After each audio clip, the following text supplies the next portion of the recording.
మీరు కొత్తగా business start చేయాలనుకుంటున్నారా? మార్చ్ 16-17 హైటెక్స్ లో ఫ్రాన్సెస్ ఇండియా బిగ్గెస్ట్ ఫ్రో ఎక్స్పో. భూమికి 1000 అడుగుల్లో విమాన ప్రయాణం. అత్యవసరంగా కిందకు వచ్చే అవకాశం లేదు. ఇంతలో గర్భిణీ మహిళకు నొప్పులు.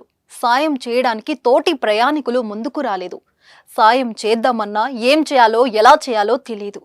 అప్పుడే దేవుడిలా వచ్చాడు ఓ వ్యక్తి. ధైర్యంగా మహిళకు ప్రసవం చేశాడు. తల్లి బిడ్డను క్షేమంగా కాపాడాడు. అతను డాక్టర్ కాదు, విమానం నడిపే పైలట్. అవును, విమాన ప్రయాణంలో ఓ మహిళకు పురిటి నొప్పులు రాగా పైలట్ ప్రసవం చేశాడు.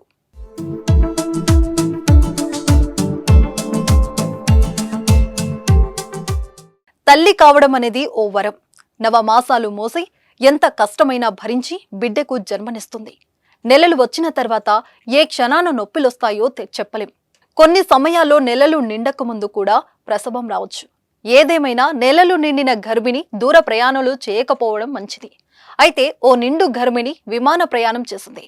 ఆ సమయంలో పురిటి నొప్పులు రాగా పైలట్ విజయవంతంగా డెలివరీ చేశాడు.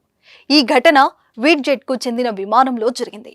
తైవాన్ నుంచి బ్యాంకాక్ ఓ విమానం బయలుదేరింది. విమానంలో ప్రయాణికుల్లో ఓ గర్భిణి కూడా ఉన్నారు. అయితే విమానం టేకాఫ్ అయ్యి కొంత దూరం వెళ్ళాక ఆ మహిళకు నొప్పులు రావడం ప్రారంభమయ్యాయి. బాత్రూంలో ఆమెను చూసిన సిబ్బంది పైలట్ కు సమాచారం ఇచ్చారు. ల్యాండింగ్ కు ఇంకా సమయం ఉండడంతో ఆ పైలట్ తల్లి బిడ్డను రక్షించే బాధ్యతను తీసుకున్నాడు. విమానం నడిపే డ్యూటీని కో పైలట్ అప్పగించి మహిళకు పురుడు పోశాడు. సెల్ ఫోన్ ద్వారా వైద్యులను సంప్రదిస్తూ వారి సూచనలతో విజయవంతంగా ప్రసవం చేశాడు. దీంతో ఆమె 12 బిడ్డకు జన్మనిచ్చింది.